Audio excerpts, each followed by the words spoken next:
Hey, what's up, y'all?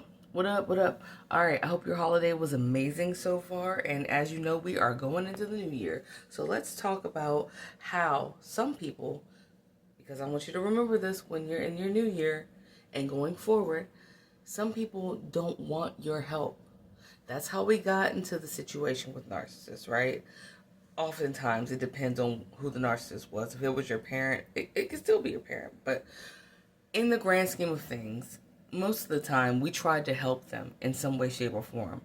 And they took the assistance, but they like trashed it after siphoning like what they want from it. Kind of like when you eat a well balanced meal or something, and your body breaks down what it just needs from that meal and then shits out the rest. That's the same way a narcissist will shit out your help. Okay? So people like that, I want you to take everything we've talked about thus far, take everything you've learned thus far, and remember that everybody, even though they might need and benefit from your help, everybody does not actually like want it though. Okay? I have a story from when I used to live in Mount Rainier. Mount Rainier is not like where mountains are or anything. It's just like a part of Maryland, right? Um, Actually, no, before I lived in Mount Rainier, I lived in this part of Maryland in these apartments, right? And I distinctly remember this couple. They lived directly next door to me. Like their apartment was attached. Their actual unit was attached to mine. And this really nice lady, her name was Sherry, right? And Sherry was real cool. She was this big breasted, middle-aged, like I want to say probably like late 40s, early 50s, woman who worked as a officer at a correctional facility. I think she worked at a jail. Not just like some regular jail, but like one of those jails where you be in there for a minute, like a prison, right? And she always had her lashes done. She always had her nails done. She always dressed really nice and appropriately. She always had parties all the time. She was always having parties like every weekend.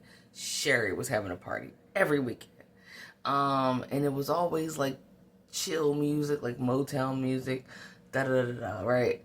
And like, so she had lots of friends, lots of family, and she was just like well put together. Her hair was always done, like always, everything was just done, right? This was like a well-rounded individual. Here's where Sherry made the mistake of helping someone who didn't want it. Sherry had a husband named Chris. And Chris was this, let me describe Chris. He was this really buff, kind of shorter dude, but he was real buff.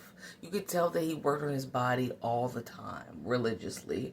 So he was very buff. He had a bald head, but he kept it like clean. Like you could see your face in it. And like he drove a foreign car. Now, what I mean by that is like wherever he got this car, it was totally foreign. I don't know what kind of car this is to this day. I can't remember. It was either some kind of a Mustang, a Porsche, or a Ferrari. It was one or a Corvette. It was one of those. Like maybe it might have even been some kind of like older Stingray, Corvette Stingray for those who like cars, but it was like foreign. The way that I knew it was foreign is because his license plate had those. It was not in English really. Like it wasn't like that. It was like long, skinny with a lot of numbers. It was not an American license plate. And he was always seen in his either nice clothes like a suit and tie or buffed up in his like beater with like his muscles glistening and all that stuff, with his bald head, his designer glasses, wiping down this car religiously. This car was his everything. And let me just make a side note. Do you remember anything, like a specific object that narcissist that you dealt with was obsessed with, because they all seem to have an obsession with that one thing that's very expensive in their eyes, that lets you know they never had shit ever in their life. My ex Narc had a what was it, a Nintendo Switch, and I don't care where he went, I don't care if you punched him in the face and he got kicked out, he made sure that that Nintendo Switch gaming system was in his bag. Why? Because he bought it and it cost him like $300 or something, right? So to him, that was the most expensive thing that he had owned, that was very valuable to him. They will baby items, like one particular item, they will treat that one particular item way better than they treat you or anybody else. So let's move forward though. So how did Sherry and Chris get married? Sherry helped Chris, of course. And how did she help him? Well, I remember her telling me one day that I said, how did you and Chris meet? She said, I found him by a dumpster. I said, okay, you found him by a dumpster? She's like, no, literally. I literally found him by a dumpster. And he was all drugged up, doped up. And I helped him, got him through rehab, cleaned his ass up. He got him a job, revamped his clothing and all of that stuff. And what did he do? Then she ended up really being, into him, I guess. I guess she was very invested in him to the point where she then married him because he maintained his job. Supposedly he maintained his sobriety. Okay, and got this, she probably helped him, probably was the one that co-signed on that car, right? And then cleaned his ass up. And what did Chris do? I was there in that building, in that apartment, for 3 years. My son was just born when we moved in, and it was 3 years of living there. And within that 3 years, at the end of the third year, Chris was gone. He rolled out. Sherry was devastated. And when she broke it down to me, she said he had been performing, well, I don't even want to say that. He had been going down on his coworker who was very, very young. Now, mind you, I said they were like middle-aged people, right? He was going down on this chick at his job. This chicken head at his job, whatever job he worked at. He was going down on this chick at his job. He was having sex with this chick, raw dogging it from his job. And coming home and ignoring Sherry and treating Sherry like shit. Now, Sherry had started to gain weight. She got fat. Okay? I'm not mad at her for getting fat. We giving each other details right now. I'm telling you the shit. Her health was visibly declining. She would go to work, but she started to be behind on her bills. She started talking about how she owed money on her bills. Now, how are you behind on your bills, baby? You look good all the time. Your shit's together. You're a correctional officer. You making some money. I'm not saying you rich, obviously not, right? But you making money to live where we were living. We were living in like a pretty decent place, but it was like $1,200 a month. Utilities included. Her ass could do it, right? But with him there, her health was declining. She was getting fat. She was excessively drinking. She was behind on the rent, right? And now, and lo and behold, his ass gone. Even though she's the one that literally pulled him from an actual dumpster. This man was a literal dumpster fire, bruh. And she pulled him out that shit and cleaned his ass up. And after they get clean, what do?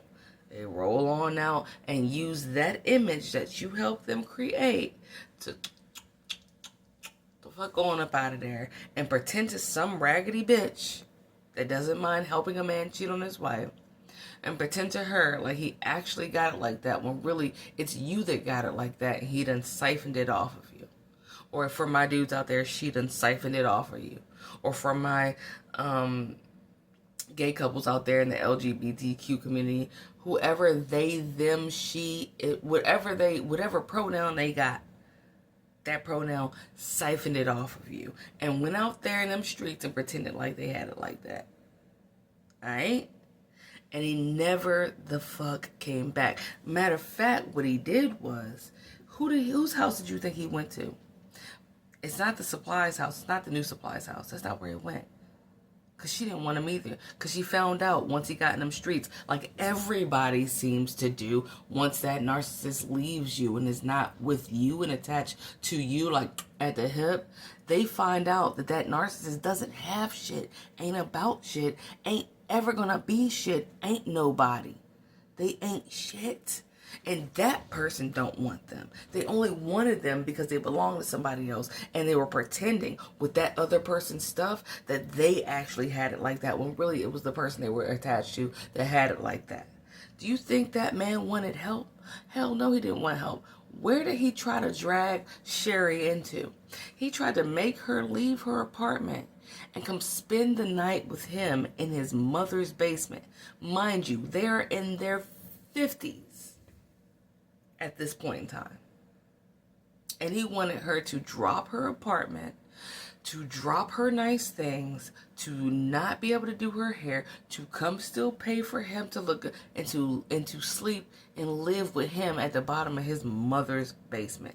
And his mother, like all narcissistic niggas' moms be, well, like, yeah, if she can't stay here, then she's not for you. And she was the biggest enabler. Anyway, she was his biggest enabler. That mama, that old bitch, was still just around, encouraging her old son, her baby ass boy, who was a grown, very grown man in his 50s, to ruin his marriage, ruin his wife's house, and move her and him into her basement so they could all just be miserable while he still cheats on her. I'm very glad Sherry didn't fall for that. I watched her go through being hurt, but she, right now, thank God, has been in a new relationship, and she has lost weight. She looks bright-eyed and bushy-tailed, and is having the time of her life with the love of her life, minus that bump. That's my point, y'all. Stop helping people like that. There are people out there that don't want your help. They don't want it, dude. They do want the attention, but they don't want the change that comes with actually receiving that care. All right? Stop trying to be Captain Save-A-Ho. You are not the star of no Marvel movie. You are not a Marvel. You're not Captain Marvel. All right? You're not Mr. or Mrs. Clean a Bitch Up. You're not. Alright? If you jumped out the window right now, you a dead bitch. You are not going to fly into any realm to be able to sprinkle any hope on anyone. You want to give someone your time and attention, give it to yourself. And you continue to do that, because you can't help nobody properly anyway if you're not all the way there, right?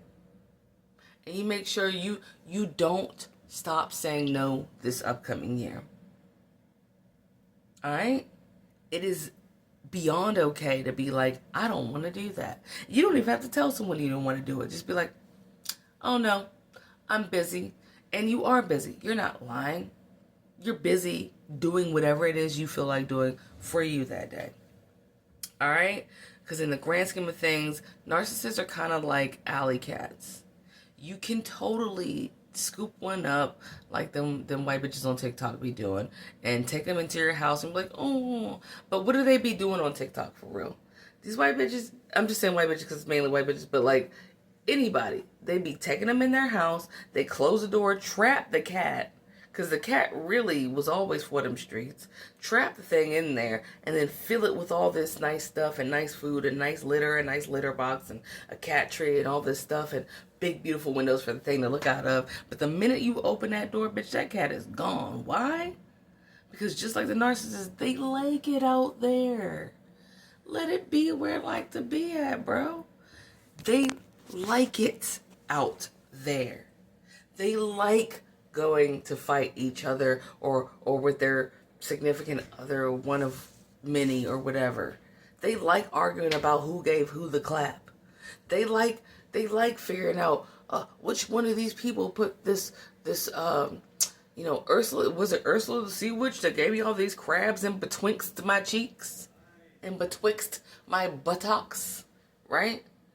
Who gave me this seafood boil under my nutsack? Ooh, let's play detective this Christmas and see which one it was this time.